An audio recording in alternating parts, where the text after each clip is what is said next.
होंगे कि जो भगवान का भजन भी मतलब मंदिर भी जाएंगे और तामसिक भोजन का भी आहार करते हैं। बिल्कुल नहीं, बिल्कुल इसे कुछ मंगलवार को हनुमान जी के जाएंगे, मतलब इसे कुछ नहीं होने वाला। सबसे पहली बात है हमारे आहार शुद्धि, मन शुद्धि। देहाती भाषा में कहते हैं जैसा खाओ अन्न वैसा बने मन। देखो, अगर हम शास्त्र की आज्ञा का पालन नहीं करेंगे और मनमानी आचरण करेंगे तो नरक जाओगे। पहले आहार शुद्धि, मन शुद्धि। अगर जैसा खाओ अन्न वैसा बने मन। किसी भी प्राणी को दुख देना। हनुमान चालीसा का भी पाठ करते हैं। ये अपनी वासनाओं की, अपनी जिह्वा को थोड़ा रोको यार। शराब पीते हो, मांस खाते हो, अंडा खाते हो, इस तरह के व्यवहार करते हो और हनुमान जी और शंकर ये ऐसे प्रसन्न हो जाएंगे, ऐसे काम बन जाएगा? कुछ नहीं बन जाएगा। अवश्य में भोक्तव्यम कृतम कर्म शुभाशुभम। जो तुम कर्म करोगे तुम्हें भोगना पड़ेगा। चाहे मुर्गा हो, चाहे बकरा हो, सब जीव अपने प्राण बचाना चाहते हैं। सब जीव, तुम उनको काट कर खाओगे वो भोगना पड़ेगा। राम जी के रूप में भगवान ने यदि बाली के चरण में बाण मारा तो भगवान श्री कृष्ण के चरण में व्याध के रूप में उसने बाण मारा। देखो ना, लीला देखो। भगवान ने अंतिम अपनी लीला जो श्री कृष्ण लीला है वो यहां संपन्न की कि भगवान के चरण में व्याध जो है बाण मार रहा है। अब आप विचार करो, जब वो सरकार समर्थ होते हुए भी अपने लीला दर्शन कराते हैं। श्रवण कुमार के वध का संयोग बन गया दशरथ जी के हाथ से, शब्द वेदी बाण मार दिया। तो देखो उनका जो कर्म था वो तड़प तड़प के अपने पुत्र भगवान राम के वियोग में प्राण त्यागना पड़ा कि नहीं पड़ा? भगवान उसको मिटा सकते थे लेकिन भगवान नहीं मिटाते। अवश्य में भोक्तव्यम गीता जी में कहा है।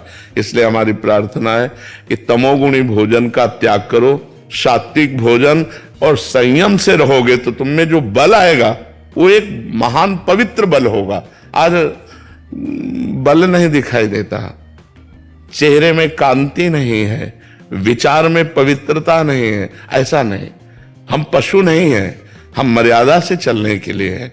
हमारी मर्यादा बनाई गई, शास्त्र मर्यादा हमारी कानून व्यवस्था है। यदि हम शास्त्र मर्यादा से चलेंगे, शास्त्र कानून से चलेंगे तो हमारा मनुष्य जीवन सार्थक हो जाएगा, नहीं तो निरर्थक हो जाएगा। जैसे आजकल बच्चे कहते हैं हम स्वतंत्र हैं। नहीं, स्वतंत्रता नहीं।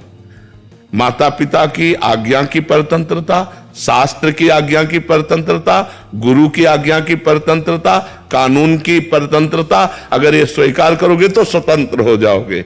अगर मनमानी करोगे तो परतंत्र हो जाओगे। मनमानी स्वतंत्रता नहीं होती, मनमानी इंद्रियों की परतंत्रता होती। जो इंद्री कहती वही हम कहते हैं। आप अपने को स्वतंत्र समझते हैं इंद्रियों के गुलाम, मन के गुलाम, तो स्वतंत्रता कहाँ है?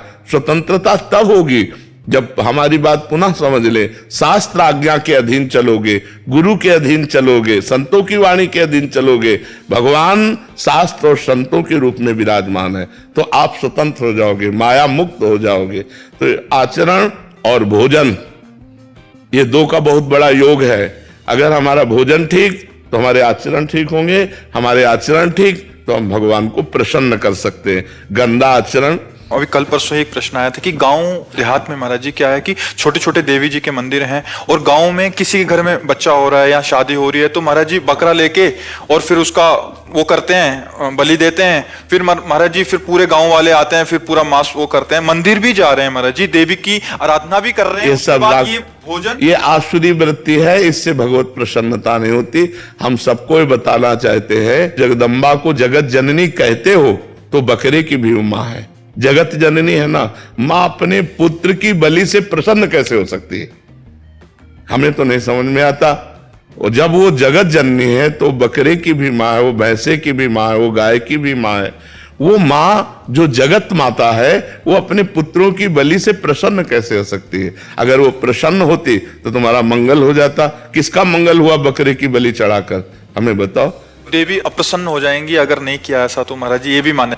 और अगर वो अपने स्वरूप में आ जाए तो सबको चाट जाए उनको। वो तो महाकाली है, महाकाल स्वरूप भी है। तो वो दुष्टों का संहार करने के लिए रूप माता जी ने धारण किया। वो दुष्टों का खून पिया जो संसार के पवित्र जीवन जीने वालों के लिए वो मृत्यु काल रूप थे। जैसे महिषासुर शुम्भ निशुम्भ रक्त बीज, माताजी ने इनका संहार किया। इन बकरी बकरों का थोड़ी संहार करने से माताजी प्रसन्न हो जाती है।